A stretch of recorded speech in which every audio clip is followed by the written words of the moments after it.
श्री ज्ञानदेव तुकाराम विनायकं गुरुं नौमे साखरे नाम विश्रुतम् येषां चरणसान्निध्यात् जीवा मुक्ता भवन्ति।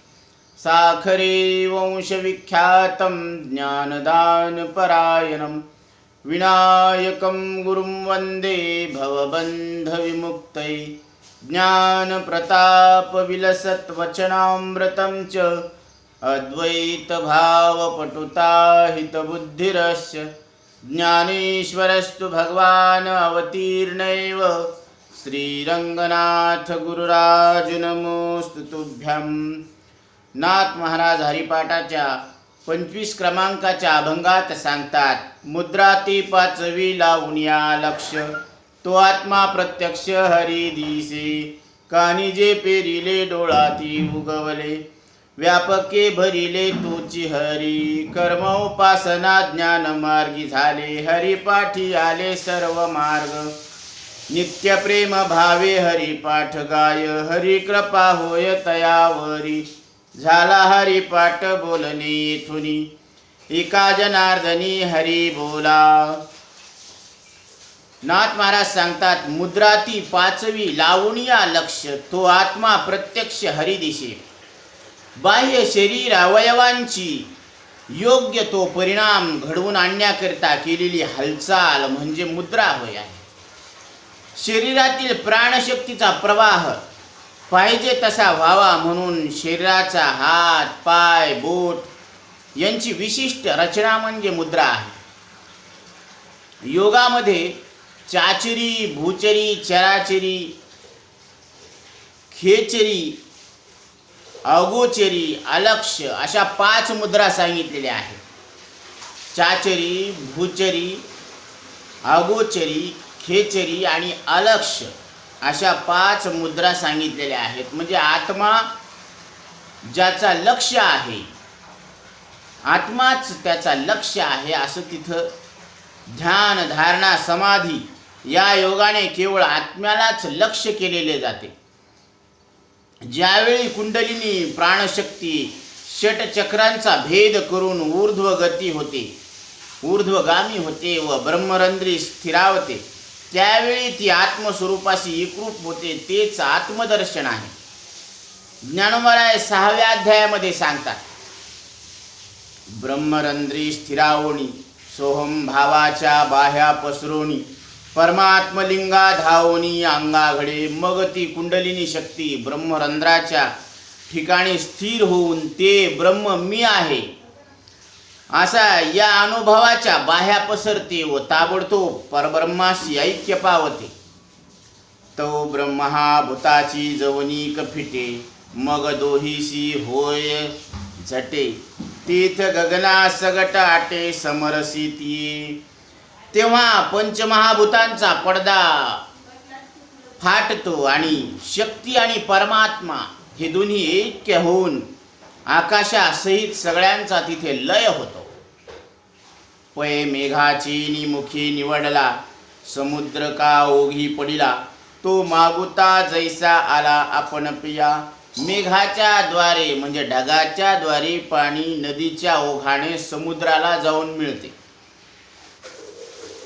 तस तेवी पिंडाची निमिषे पदी पद प्रवेशे, ते एकत्व होय तैसे पंडुकुमरा। त्याप्रमाणे शरीरद्वारा जेव्हा शक्तिरूप टाकून शिव शिवामध्ये ऐक्य होतो मिसळतो, तेव्हा ते एकत्व समुद्राच्या ऐक्याप्रमाणे आहे।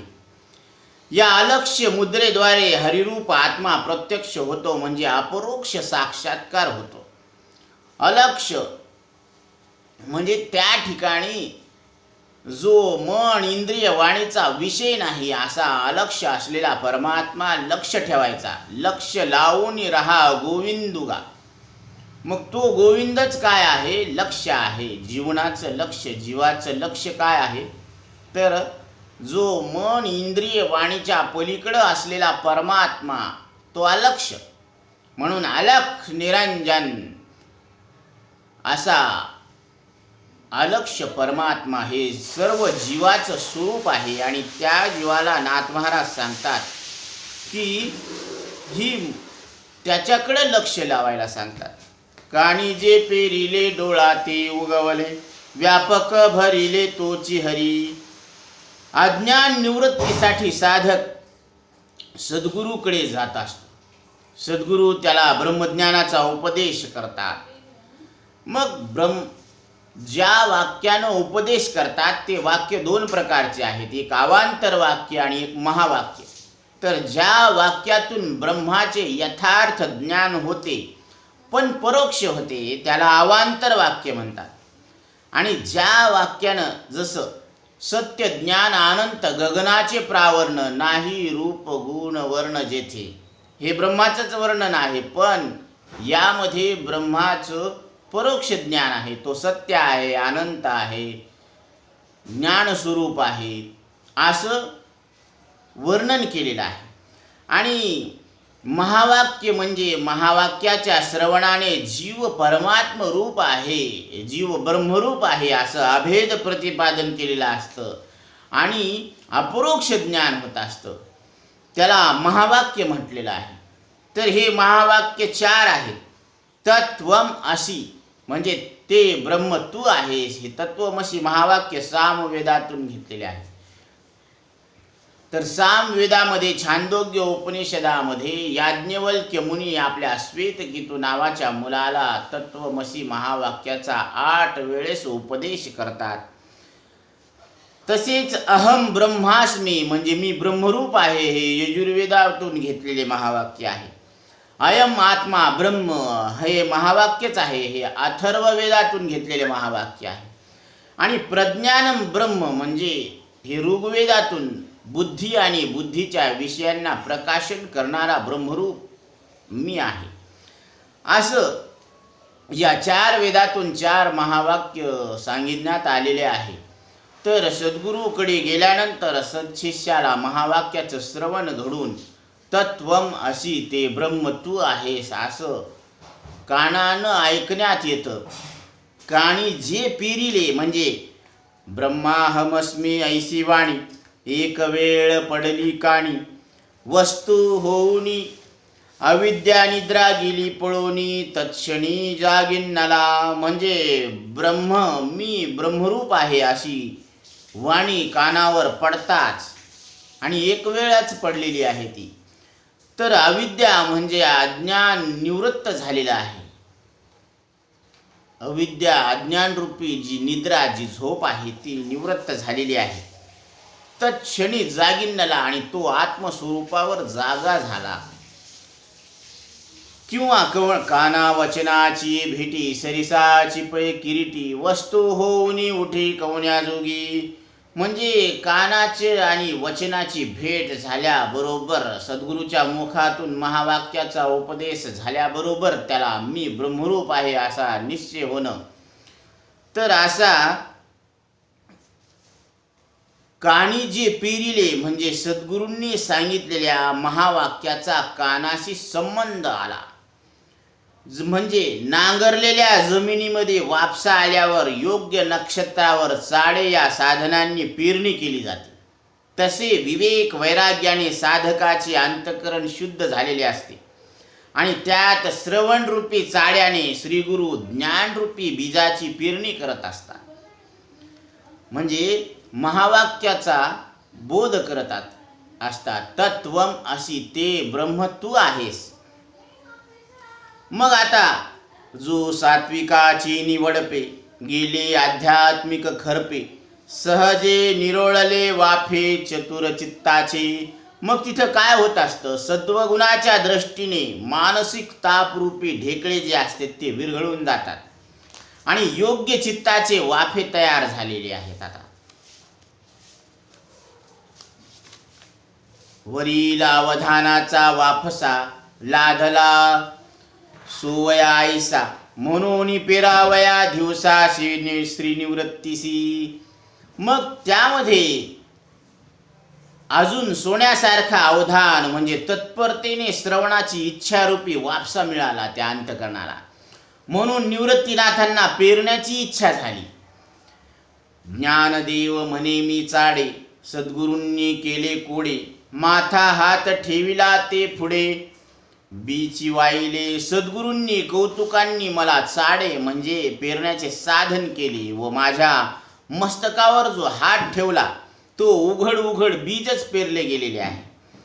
श्रीगुरूंनी महावाक्य मंत्र कानात पेरला म्हणजे त्याचा परिणाम अज्ञान आवरण नष्ट झाले. स्वस्वरूपाचं जे अज्ञान होतं ते नष्ट झालं आणि मग संसार बंद खोटा ठरला. आतापर्यंत आपल्याला संसार सत्य वाटत होता, बंधन खरं वाटत होतं. मी करता आहे, मी भोगता आहे, मी पापी पुण्यवान, सुखी दुखी, येणारा जाणारा, जन्मणारा मरणारा असं वाटत होतं.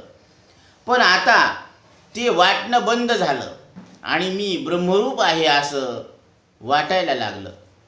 म्हणजे अज्ञान निवृत्ती झाली आणि ज्ञान ते स्वरूपे होऊन जाईचे.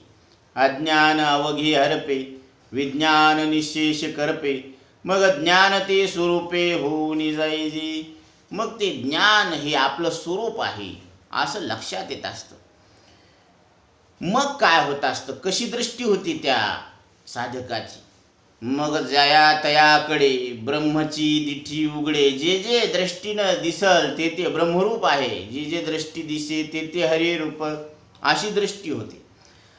किंबहुना जोडे अपार सुख, कानात महावाक्य पेरणे म्हणजे ब्रह्मात्मैक्य बोध झाला. तिथं मी ब्रह्मरूप आहे अशी प्रतीती आली.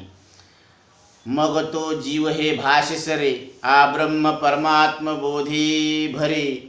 मग मी जीव आहे अशी भाषा तिथं सरून जाते. मी येणारा जाणारा, मी जातीचा वंशाचा कुळाचा हे बोलणं संपून जाते आणि मग मी ब्रह्मरूप आहे असं तो त्या बोधावर जागा होतो. मग डोळाती उगवले म्हणजे आत जी अनुभूती आली तीच अनुभूती बाहेर येत असते. कारण अंतरीचे धावे स्वभावे बाहेरी, जे आत असतं तेच बाहेर निघत असतं. म्हणून उदाहरण देतात ना ज्ञानोबरा इथं, मग सूर्य अंधारा लावी, रिघो का भलते सुरंगी. आता सूर्य अंधार मिळवण्यासाठी भलत्या भलत्या सुरुंगामध्ये जाऊ लागला. परी तो तयाच्या भागी नाही, जैसा आपण त्याच्या भाग्यातच नाही त्या अंधाराची भेट घेणं, तसं तैसा आत्मत्वे वेष्टीला होय, तो जया तया दृश्याते पाहे. ज्यानं आत्मस्वरूपाला ओळखून घेतलेला आहे, मग तो ज्या ज्या दृश्याकडं पाहायला लागला ते दृश्य द्रष्टेपणेही होत जाय तयाचेची रूप. मग ते दृश्यच काय होऊ लागलं, द्रष्टेपणाच्या रूपाला येऊ लागलं म्हणजे तोच तो होऊ लागला. दृश्य जे पाहण्यात येत होतं तोच तो द्रष्टा होऊ लागला. म्हणजे जे जे भेटे भूत ते ते मानिजे भगवंत, किंवा जे जे दृष्टी दिसे ते ते वाटे मी आईसे, त्याला ते मीच आहे अशी प्रतीती येत आहे. म्हणून मग म्हणे सर्वत्र सच्चिदानंदो, असं म्हणजे सगळीकडं सच्चिदानंद परमात्मा, जिकडे पाहे तिकडे सर्वमय गोविंद. आनंद रे विठोबा झाला माझे मनी, देखिले विटे सहित चरणी पाऊली. म्हणून ते दृश्य हा ज्ञानाचा डोळा उघडला जातो. त्या डोळ्याने जे प्रतीत होते ते ब्रह्मव्यापकच आहे. मग ते ब्रह्म अमुक एका ठिकाणी आहे आणि इथे नाही असं नाही, ते सगळीकडं आहे. ब्रह्म सर्वगत सदा सम, तेथे अणु नाही विषम, ऐसे बोलती ते अति दुर्गम. म्हणून ते ब्रह्म सर्वगत आहे, सदा आहे, सम आहे, सर्वत्र आहे, सर्वात आहे, सर्व रूपानं आहे. त्याची व्यापकता इतरांच्या सापेक्ष नाही. जसं पृथ्वी पाणी अग्नी वायू या चार भूतांच्या सापेक्ष आकाश मोठं आहे, पण आकाश व्यवहारात खरं आहे आणि पृथ्वी पाणी अग्नी वारा हे चार भूतही व्यवहारात खरे आहे. म्हणजे आकाशाची व्यापकता ही सापेक्ष व्यापक आहे. पण ब्रह्मतत्व म्हणजे आपलं स्वरूप असं आहे की आपल्या समोर जी दुसरी वस्तू आहे, अनुभवाला येणारे हे विश्व, ते खोटं आहे. मग ते खोटं असल्यामुळं आपण व्यापक आहोत, पण आपण निरपेक्ष व्यापक आहोत. तसं हरी हा व्यापक सर्वगत, हा तो मुख्यत्वे वेदांत, हाच मुख्य वेदांताचा सिद्धांत आहे की ब्रह्म कसं आहे, सर्वगत व्यापक आहे आणि ते हरी तुमचं आमचं सगळ्यांचं एक स्वरूप आहे. म्हणून नाथ महाराज इथं सांगतात, कर्म उपासना ज्ञान मार्गी झाले, हरिपाठी आले सर्व मार्ग. आता कर्म उपासना आणि ज्ञान हे कोणाकोणाला सांगितलेलं आहे हे सांगतात नाथ महाराज. नाथ भागवतामध्ये सांगतात, लौकिक कर्म भोगापासून पूर्णपणे जे विरक्त आहेत आणि त्यांनी विधिपूर्वक संन्यास घेऊन ज्यांनी कर्माचा त्याग केलेला आहे, अशा विरक्तांना ज्ञानयोग सांगितलेला आहे. जी का ब्रह्मभुवनापर्यंत साचार जीवी हुनी विरक्त, जे विधिपूर्वक संकल्पयुक्त कर्मत्यागीत संन्यासी, ऐसिया अधिकार्या कारणे म्या ज्ञानयोग प्रगट करणे. अशा अधिकारी पुरुषाला मी ज्ञानयोग सांगितलेला आहे असे नाथ महाराज सांगतात. आणि ज्यांची कर्मामध्ये आसक्ती आहे, जे विषयाची इच्छा धारण करणारे आहेत, त्यांना सकाम लोकाकरता कर्मयोग सांगितलेला आहे, तो त्यांना सिद्धी देणारा आहे. आता जे का केवळ अविरक्त विषया लागी कामासक्त, जे विषयासाठी कामासक्त आहे, त्या लागी म्या प्रस्तुत कर्मयोग येथ प्रकाशिला, मी त्यांच्यासाठी हा कर्मयोग सांगितलेला आहे असे नाथ महाराज सांगतात. आणि ज्याला पूर्वजन्माच्या शुभ संस्काराने भागवत कथा श्रवण करण्याची गोडी लागून श्रद्धा निर्माण झाली